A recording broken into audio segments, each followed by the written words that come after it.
अखाड़ा में आज सबसे पहले बात रूस यूक्रेन युद्ध की और इस महायुद्ध को 1 साल होने में अब ज्यादा वक्त नहीं है। उल्टी गिनती शुरू हो चुकी है और इस महायुद्ध के बीच एक बार फिर न्यूक्लियर संकट गहरा गया है।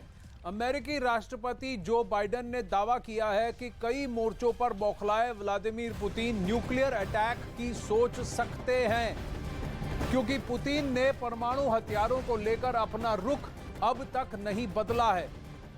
पुतिन के दिमाग में पहले भी परमाणु था, अब भी परमाणु है।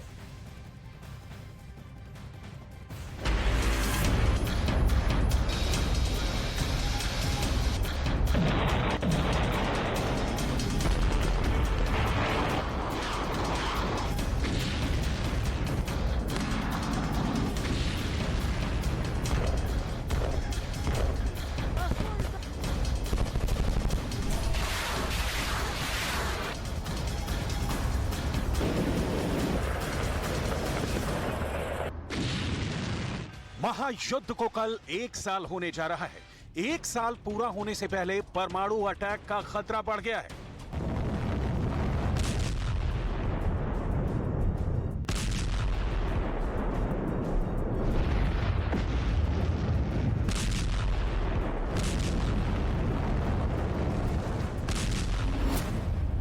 बाइडेन का कीव पहुंचना, पोलैंड को मदद का भरोसा देना और फिर पुतिन का न्यूक्लियर अटैक की बात करना यूरोप के लिए बहुत बड़े खतरे का संकेत दे रहा है।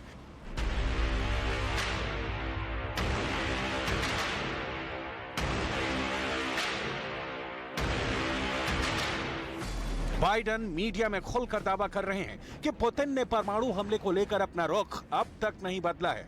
वर्चस्व डगमगाता देख पुतिन न्यूक्लियर बटन जरूर दबाएंगे। एबीसी को दिए इंटरव्यू में बाइडेन ने पुतिन के इरादों पर से पर्दा उठाया। But I don't read into that he's thinking of using nuclear weapons or anything like that. I think I'm not sure what else he was able to say in his speech at the moment. But I think it's a mistake, and I'm confident we'll be able to work it out. लेकिन क्या ये तबाही कम थी? क्या ये खून खराबा कम था? क्या इस त्रासदी से भी दिल नहीं पसीजा था? क्या ऐसी बर्बादी ने भी किसी को नहीं झकझोरा था? जो अब न्यूक्लियर गोदाम से एटम बम निकाले जाने का दावा है, कीव को राख करने की साजिश रची जा रही है और इसका संकेत खुद अमेरिकी राष्ट्रपति बाइडेन दे रहे हैं, पुतिन के इरादों को बता रहे हैं और न्यूक्लियर अटैक के काले अंजाम को सुना रहे हैं। I think we're less safe when we walk away from arms control agreements that are very much in both parties' interest and the world's interest. But I've not seen anything, we've not seen anything where there's a change in this posture, what they're doing. The idea that somehow this means they're thinking of using nuclear weapons, international continental ballistic missiles, there's no evidence of that.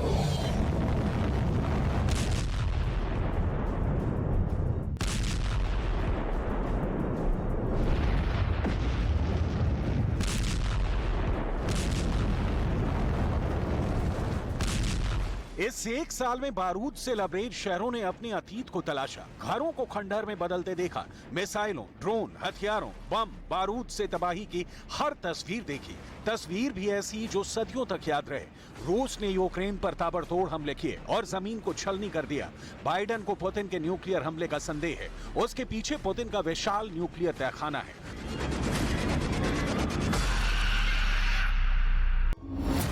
वो ऐसे कि रूस के पास जितने परमाणु हथियार हैं, वो यूक्रेन के साथ खड़े नेटो के तीनों देशों अमेरिका, फ्रांस और ब्रिटेन के पास मौजूद हथियारों से कहीं ज्यादा हैं।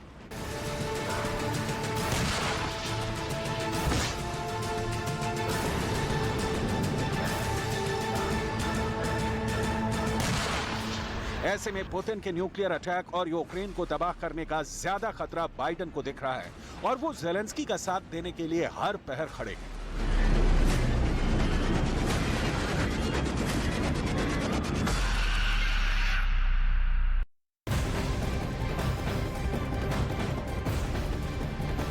फिलहाल जो बाइडेन का यह कहना है कि इस वक्त तो कोई ऐसे आसार नहीं लगते व्लादिमीर पुतिन के जो भी तेवर हों कि वो परमाणु ऑप्शन पर या उस बटन पर उंगली रखेंगे। लेकिन ज़ेलेंस्की को बारूद की दम भरकर सप्लाई करने वाला नेटो अब जंग खत्म करने की बात कर रहा है। स्वर बदल रहे हैं वहां। दरअसल पश्चिमी मीडिया में दिए गए एक इंटरव्यू में नेटो के महासचिव ने दावा किया है कि उनकी रूस से सीधी जंग नहीं है, वो सिर्फ यूक्रेन की मदद कर रहे हैं और हर हाल में युद्ध विराम चाहते हैं। सवाल यह है कि व्लादिमीर पुतिन से नेटो जैसा संगठन डर क्यों रहा है? क्या नेटो को युद्ध भड़कने का डर सता रहा है? देखिए ये रिपोर्ट।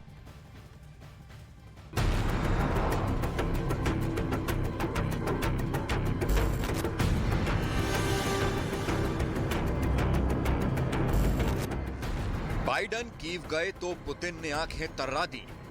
Заложником киевского режима и его западных хозяев, которые पुतिन ने राष्ट्र को संबोधित किया।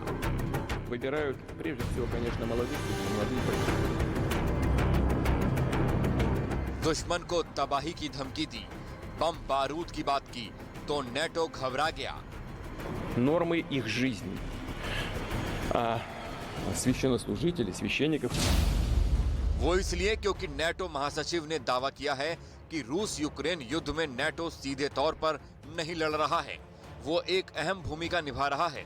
नेटो का मकसद सिर्फ यूक्रेन का समर्थन करना है, संघर्ष को रोकना है और युद्ध विराम कराना है।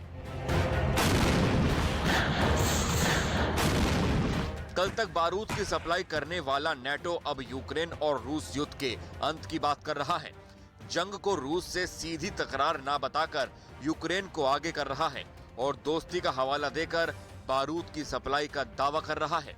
NATO has two tasks in the war in Ukraine, and that first is to provide support to Ukraine and to ensure that Ukraine prevails.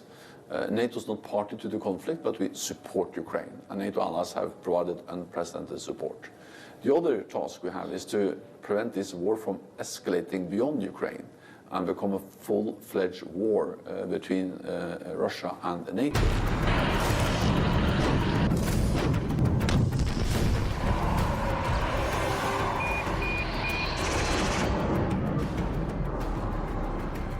महायुद्ध के एक साल पूरा होने का काउंटडाउन शुरू हो चुका है। विध्वंस के एक साल का पूरा चिट्ठा हर किसी के सामने है। तबाही की हर तस्वीर हर आंख के सामने से गुजरी है। इस एक साल में आसमान छूती इमारतों को जमींदोज होते देखा गया, बारूद से शहरों को महकते देखा, सड़कों के शमशान बनती तस्वीरें देखी, बर्बादी की दास्तां सुनाते दर्द से कर्राहते लोगों को देखा। लेकिन इन सब के बीच जो सामान्य था वो रूस का आक्रमण, नेटो की बारूदी बरसात। For as long as it takes, we will stand by Ukraine, because it will be a tragedy for the Ukrainians if President Putin wins in Ukraine, but it will also be dangerous for all of us, because that will send a message to all authoritarian leaders that when they use military force, they get what they want. लेकिन अब NATO महासचिव कह रहे हैं कि रूस से उनका सीधा युद्ध नहीं है, वो भी तब जब एक साल तक बिना रुके हथियारों की सप्लाई जारी रही। इसे क्या समझा जाए कि नेटो पुतिन से डर गया है? छोटे देशों पर पुतिन के हमले का डर सता रहा है या यूक्रेन पर हमले तेज होने का डर है?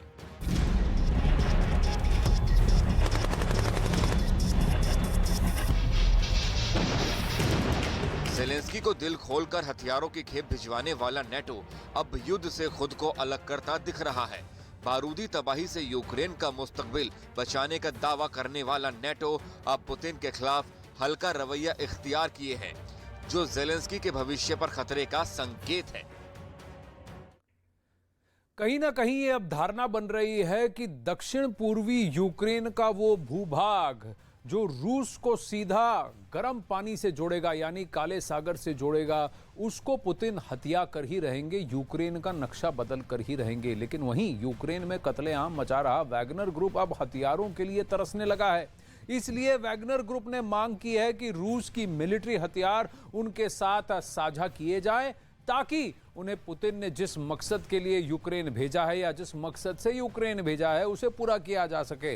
आइए आपको बताते हैं कि क्या है वैगनर मिलिट्री ग्रुप और क्यों ये पुतिन के इशारे पर मरने मारने के लिए तैयार रहता है हमेशा। वैगनर मिलिट्री ग्रुप 6000 लड़ाकों का एक प्राइवेट मिलिट्री ग्रुप है। पुतिन के सबसे करीबी सहयोगी इसे संचालित करते हैं। रूसी सरकार के एक अंग के रूप में ये वैगनर ग्रुप, ये 6000 सैनिकों की स्पेशल फोर्स, प्राइवेट फोर्स सक्रिय है। आपात स्थिति में पुतिन के आदेश का पालन ये करता है। अफ्रीका के कुछ लड़ाकों को शामिल भी इसमें किया गया है। कीव पर रूस का कब्जा करवाने का मिला जिम्मा इनको दिया गया है और खासकर बखमुत जैसे क्रिटिकल लोकेशंस को सिक्योर करने की जिम्मेदारी इन्हें दी गई है। वैगनर ग्रुप को यूक्रेन पर कब्जा करने के लिए मोटी रकम भी दी गई है। सीक्रेट वॉर करना इस ग्रुप की सबसे बड़ी खासियत है। सीरिया में अमेरिकी कमांडो पर भी भारी पड़े थे इस ग्रुप के 500 लड़ाके। 2014 में क्रीमिया पर कब्जा करने में वैगनर ग्रुप की बहुत अहम भूमिका रही और डॉनबास में विद्रोह तेज करने में भी इस ग्रुप का बहुत बड़ा हाथ है। वैगनर ग्रुप पर बड़े पैमाने पर यूक्रेनी नागरिकों के नरसंहार का भी आरोप है, क्योंकि ये ब्रूटल है, छोड़ते नहीं है।